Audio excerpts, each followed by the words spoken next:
Welcome to new video. আজকে SLST মামলা শুনানি ছিল এসএসসির, এবং সেটা মহামান্য সুপ্রিম কোর্টে ছিল। এবং এই সংক্রান্ত যে কখন কোন বেঞ্চে উঠবে সেটা আমরা গত ভিডিওতেই জানিয়েছি, বা আগের ভিডিওতে জানিয়েছি। তো আজকে গুরুত্বপূর্ণ আপডেট উঠে এলো, অর্থাৎ মহামান্য ডিভিসির বেঞ্চের যে রায় ছিল সেটাই কিন্তু বলবৎ থাকলে এক প্রকার ধরতে পারেন। অর্থাৎ এক্ষেত্রে কোনো রকম ইন্টারফারেন্স বা হস্তক্ষেপ কিন্তু করলেন না মহামান্য সুপ্রিম কোর্ট। এবং আইনজীবী সিনিয়র আইনজীবী বিকাশ রঞ্জন ভট্টাচার্য, অর্থাৎ মামলাকারী আইনজীবী, তিনি অ্যাকচুয়ালি অনেকক্ষণ ধরে আর্গুমেন্ট করেন। এবং তিনি যেটা বোঝাতে চেয়েছেন যে রিক্রুটমেন্ট প্রসেসটা পুরো বাতিল, অ্যাকচুয়ালি যে রিক্রুটমেন্টটা বাতিল হয়েছে, যে প্যানেল বাতিল হয়ে গেছে, অর্থাৎ নাল অ্যান্ড ভয়েড হয়ে গেছে রিক্রুটমেন্টটা। তো সেক্ষেত্রে 10 নম্বর এক্সপিরিয়েন্সের জন্য কেন দেওয়া হচ্ছে, এবং এক্ষেত্রে যারা নতুনভাবে অ্যাপ্লাই করছে তারা কিন্তু অনেকটা পিছিয়ে পড়বে, এগুলো বোঝানো হয়, অনেকক্ষণ ধরে আর্গুমেন্ট হয়। এবং কিন্তু মাননীয় বিচারপতিদ্বয় তার কথা কিন্তু মানেননি, বা এক্ষেত্রে রাজি হননি।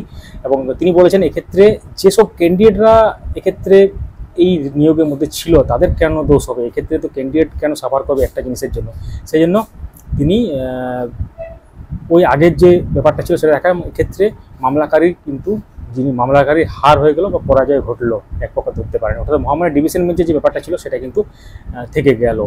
অর্থাৎ এই মুহূর্তে যে ব্যাপারটা থাকলো সেটা হচ্ছে, যেটা 30 তারিখে বা 31 তারিখে যেটা এসেছিল, 30 তারিখে গ্যাজেট নোটিফিকেশন বলুন, বা এসএসসির 2025-এর নোটিফিকেশন বলুন, নতুন নিয়ম অনুসারে পরীক্ষা বলুন, তো সেইটাই কিন্তু বলবৎ থাকলো, সেটা কিন্তু চেঞ্জ হলো না। এখন পরবর্তী সময় কী হয় সেটা কিন্তু সময় বলবে।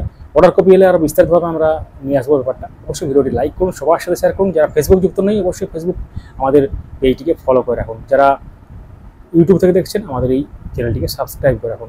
মূল্যবান মতামত কমেন্টে জানতে ভুলবেন না। ধন্যবাদ।